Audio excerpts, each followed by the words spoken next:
बिस्मिल्लाहिर्रहमानिर्रहीम। अस्सलाम वालेकुम my dear students, I am Rahul Lukman, your science teacher. आज 10 सितंबर 2020 के हवाले से जो साइंस का जो हमारा आज का टॉपिक है वो है ट्रांसलोकेशन।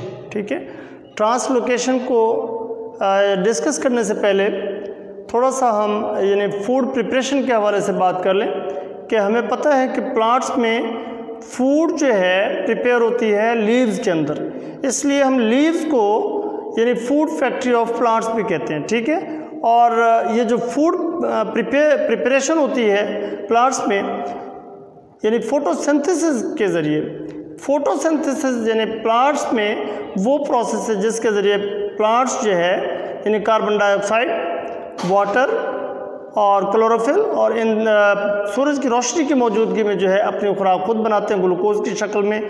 इस प्रोसेस को हम नाम देते हैं फोटोसिंथेसिस का। ठीक है, तो बात हो रही थी कि लीव्स के अंदर फूड बनती है तो वो यानी पौधे के तमाम हिस्सों तक जो है वो किस तरह से पहुंचती है, तो इसके बारे में हम डिस्कस करने जा रहे हैं। तो ट्रांसलोकेशन क्या है? ट्रांसलोकेशन ऐसा प्रोसेस है जिसमें यानी प्रिपेयर्ड फूड जो है वो लीव्स से चलती है और ऐसी जगह पर पहुंचती है जहां पर यानी उस फूड की ज़रूरत हो।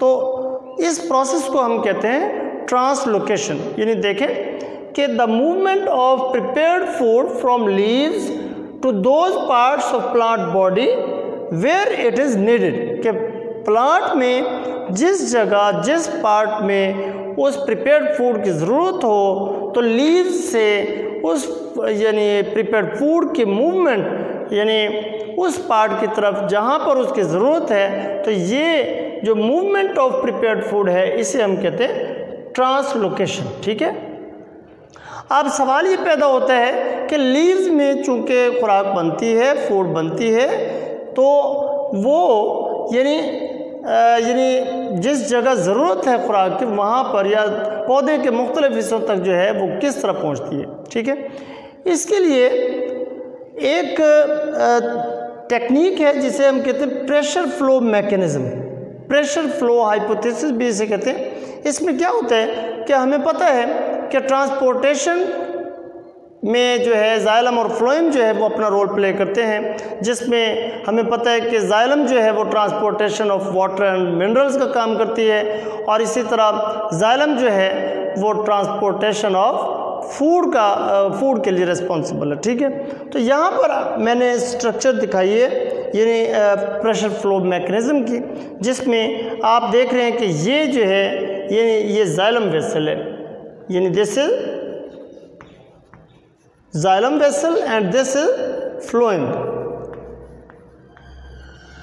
तो होता क्या है कि जाइलम वेसल में चूंकि वाटर फ्लो कर रहा होता है, ट्रांसपोर्ट ऑफ वाटर हो रही होती है, तो जाइलम वेसल चूंकि ये दोनों वेसल्स जो हैं वो साइड बाय साइड चलती हैं, साथ साथ चलती हैं, तो इसी तरह यानी जाइलम वेसल से वाटर मॉलिक्यूल्स जो हैं वो मूव करते हैं फ्लोएम वेसल्स में। चूँकि फ्लोएम वेसल्स में यानी कंसंट्रेशन ग्रेडियंट ऑफ ग्लूकोज जो है वो मैक्सिमम है, तो यहाँ पर यानी होगा क्या प्रेशर फ्लो मैकेनिज्म में कि जाइलम वेसल से वाटर मॉलिक्यूल्स मूव करेंगे फ्लोएम वेसल्स में। अब यहाँ पर वाटर मॉलिक्यूल्स आकर ये मिक्सअप हो जाते हैं फूड मॉलिक्यूल्स के साथ, वाटर मॉलिक्यूल्स जो हैं वो मिक्सअप होकर सोल्यूशन बनाते हैं। यहाँ पर जब सोल्यूशन बन जाता है तो एक यानी वाटर प्रेशर भी क्रिएट होता है, प्रेशर डिफरेंस भी क्रिएट होता है। किस वजह से कि वाटर मॉलिक्यूल्स का जाइलम से फ्लोएम में आ जाने की वजह से जो है यानी प्रेशर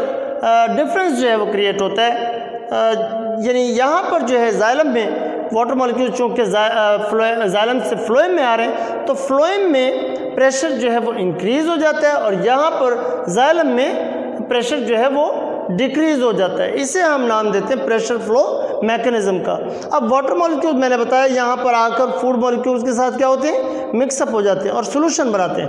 अब जनाब प्रेशर डिफरेंस की वजह से ये सोल्यूशन जो है वो अब मूव करता है उस जगह पर जाने के लिए जहाँ पर उसकी ज़रूरत है। ठीक है, तो वहाँ पर जाकर वाटर मॉलिक्यूल क्या काम करते हैं, वाटर मॉलिक्यूल्स जो हैं वो यानी नीडेड एरिया पर जहाँ पर खुराक की ज़रूरत होती है वहाँ पर फूड मॉलिक्यूल्स को अनलोड करके वाटर मॉलिक्यूल्स जो हैं वो वाटर यानी बैकवर्ड मूव करते हैं जाइलम की तरफ। ठीक है, तो इस तरह से यानी जब मैंने कहा कि जाइलम वेसल से वाटर मॉलिक्यूल्स जो हैं वो फ्लोएम वेसल्स में मूव करते हैं, तो यहाँ पर प्रेशर डिफरेंस की वजह से यानी ये जो सोल्यूशन ऑफ फूड बनता है तो इसकी वजह से जो है वो फूड जो है यानी नीडेड एरिया तक पहुँचती है जहाँ पर उसकी ज़रूरत होती है। तो इस प्रोसेस को हम नाम देते हैं प्रेशर फ्लो मैकेनिज्म भी कह सकते हैं, प्रेशर फ्लो हाइपोथेसिस भी कह सकते हैं।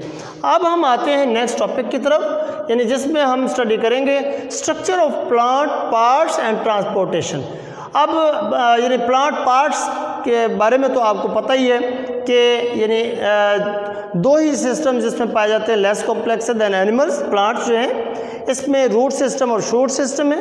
तो सबसे पहले हम देखेंगे स्ट्रक्चर ऑफ रूट, फिर हम देखेंगे स्ट्रक्चर ऑफ स्टेम के बारे में और स्ट्रक्चर ऑफ लीव्स के बारे में स्टडी करेंगे। सबसे पहले स्ट्रक्चर ऑफ रूट। रूट्स चूँकि यानी डेवलप होती हैं रेडिकल से, जब यानी सीड जो है वो ग्रो करता है, जैसे ही रूट्स बनती हैं, रूट्स चूँकि सॉइल के यानी अंदर पाई जाती हैं। ठीक है, यानी रूट्स को सराउंड करते हैं सॉइल, और रूट जो हैं रूट्स बनने के बाद रूट्स जो हैं वो क्या काम करती हैं, start to search water and minerals. ठीक है, अब रूट हेयर्स पाए जाते हैं रूट्स के ऊपर। रूट हेयर्स जो हैं वो यानी सरफेस एरिया यानी for maximum absorption of water and minerals जो हैं वो प्रोवाइड करते हैं। तो रूट हेयर्स जो हैं वो एब्जॉर्ब करेंगे वाटर और मिनरल्स को फ्रॉम सॉइल, और किसकी मदद से, यानी जाइलम और फ्लोएम की मदद से। आपको पता होना चाहिए कि जाइलम और फ्लोएम जो है वो रूट्स में भी पाई जाती हैं, स्टेम में स्टेम की स्ट्रक्चर में भी पाई जाती हैं, और इसी तरह लीव के स्ट्रक्चर में भी पाई जाती हैं। लिहाजा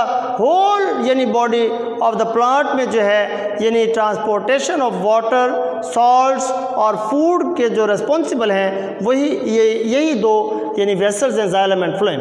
ठीक है, इसके बाद हम आ जाते हैं स्ट्रक्चर ऑफ स्टेम की तरफ। यानी इसमें क्या होता है कि स्टेम में भी जाइलम और फ्लोएम पाई जाती हैं, और ज़्यादातर प्लांट्स के जो स्टेम है वो ग्रीन होते हैं। ठीक है, और इनके जो आउटर सरफेस पर जो है वो क्यूटिकल लेयर होती है, और क्यूटिकल लेयर एक वैक्सी लेयर होती है, और ये क्या काम करती है, रिड्यूस वाटर लॉस, यानी वाटर लॉस को कम यानी ये करती है जो क्यूटिकल लेयर है। और फ्लोएम जो है ये ट्रांसपोर्ट ऑफ फूड के लिए रिस्पॉन्सिबल है, और इसी तरह जाइलम जो है यानी carry water from roots to leaves. इसके बाद हम आ जाते हैं स्ट्रक्चर ऑफ लीव की तरफ। यानी लीव्स को आपको पता है कि फूड फैक्ट्री कहा जाता है, यानी इनमें जो है प्लांट्स अपने लिए जो है फोटोसिंथेसिस की मदद से यानी फूड जो है वो प्रिपेयर करते हैं ग्लूकोज की शक्ल में।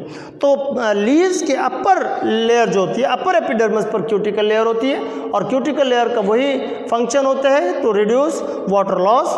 ठीक है, इसी तरह जो लोअर एपिडर्मिस होती है उस पर स्टोमेटा पाए जाते हैं, और स्टोमेटा जो है ये हेल्प करते हैं या अपना रोल प्ले करते हैं गैसेस एक्सचेंज में। ठीक है, इसी तरह यानी जो दरमियान में मिड रिब और उसके अलावा वेन्स पाए जाते हैं, इनमें जाइलम और फ्लोएम है जो कि रेस्पॉन्सिबल हैं ट्रांसपोर्ट ऑफ वाटर, सॉल्ट्स और मिनरल्स के। तो ये था आज का हमारा टॉपिक, जिसमें हमने ट्रांसलोकेशन के बारे में पढ़ा कि नीडेड एरिया पर किस यानी जिस जगह ज़रूरत होती है वहाँ पर खुराक जो है वो पत्तों से कैसे पहुँचती है, और इसी तरह हमने यानी स्ट्रक्चर ऑफ रूट, स्टेम और लीव्स के बारे में पढ़ा। उम्मीद है आपको आज का ये टॉपिक समझ आ गया होगा। अगर इस टॉपिक के हवाले से कोई भी कन्फ्यूजन हो तो आप मेरे व्हाट्सएप नंबर पर कॉल कर सकते हैं। Thank you.